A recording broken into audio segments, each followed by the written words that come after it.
পরকীয়ায় লিপ্ত ছিল স্বামী, তাই নিয়ে পারিবারিক কলহের জেরে স্ত্রীকে কুপিয়ে হত্যা করল স্বামী।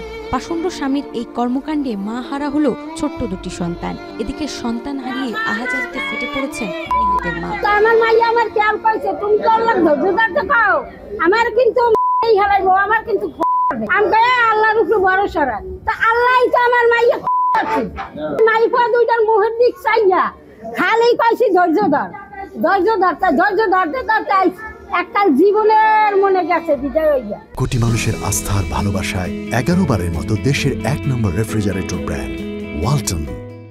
16 ফেব্রুয়ারি সন্ধ্যা 7টার দিকে বরগুনা পৌর শহরের বাগানবাড়ি এলাকায় আসমা বেগম নামে এক নারীকে কুপিয়ে হত্যা করেন তার স্বামী আবুল কালাম। আসমা বেগম পূবালী ব্যাংক বরগুনা শাখার কর্মচারী ছিলেন।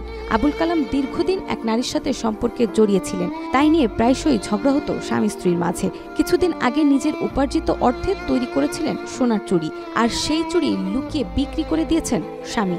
এই নিয়ে দুজনের মাঝে তুমুল ঝগড়া শুরু হলে এক পর্যায়ে স্ত্রীকে কুপিয়ে করেন আবুল কালাম। ওই ছেলের আবার ওই যে একটা গ্রাম উন্নয়ন সমিতি আছে, ওই সমিতিতে মহিলা কর্মী নিয়োগ দেয়, ওর সাথে পরকীয়া ছিল আমরা যারা জানিয়ে। চাকরি করতে তো একদিন কামাই করে রুলি বানাইছি, সেই রুলি বলে বেসছে, নিয়ে সেই রুলি লইয়ে ঝগড়া এইখানে হয়েছে। স্বজনরা বলছেন পরিকল্পিতভাবে এই সংগঠিত করেছে আবুল কালাম, আর সেজন্যই খুন আগে দুই সন্তানকে কোমল পানীয়র সঙ্গে ঘুমের ওষুধ মিশিয়ে অচেতন করেছিলেন, আর তারপরেই ছুরিকাঘাতে জখম করেন আসমাকে।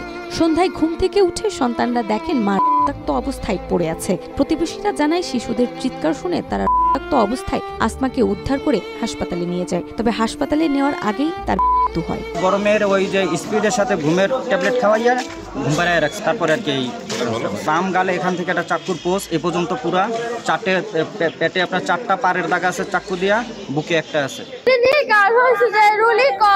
কবে দেবে? তারপর আমার আম্মু বলছে যে রুলি কবে বানাই দেবা। আপনজনকে হারিয়ে শোকাহত পরিবার। সুষ্ঠু তদন্ত সাপেক্ষে দ্রুত আইনি প্রক্রিয়ায় তাকে কঠিন থেকে কঠিন বিচারের দাবি করেন তারা। আমরা চাই পরিবারের পক্ষ থেকে জানি আপনাদের মাধ্যমে সুষ্ঠু বিচার হয়। আমরা আসামির ফাঁসির দাবি জানাই। এদিকে স্ত্রীকে পর থানায় এসে আত্মসমর্পণ করেন স্বামী আবুল কালাম।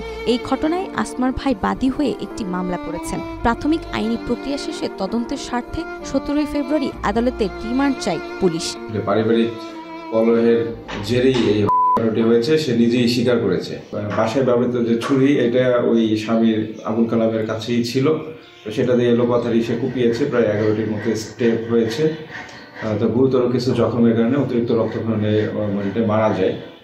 পরবর্তীতে মহিলার ভাই বাদী হয়ে আমাদের থানায় একটি মামলা করেছে এবং সে বলেছে আসলে সে অনুতপ্ত, এই কাজটি করে সে অনুতপ্ত। তো যেহেতু মামলা রুজু হয়েছে, মামলার পরবর্তী প্রক্রিয়া হচ্ছে যে কারণেই হত্যা থাকুক না কেন, এটা আইনানুগের আওতায় নিয়ে আসা হলো আমাদের কাজ।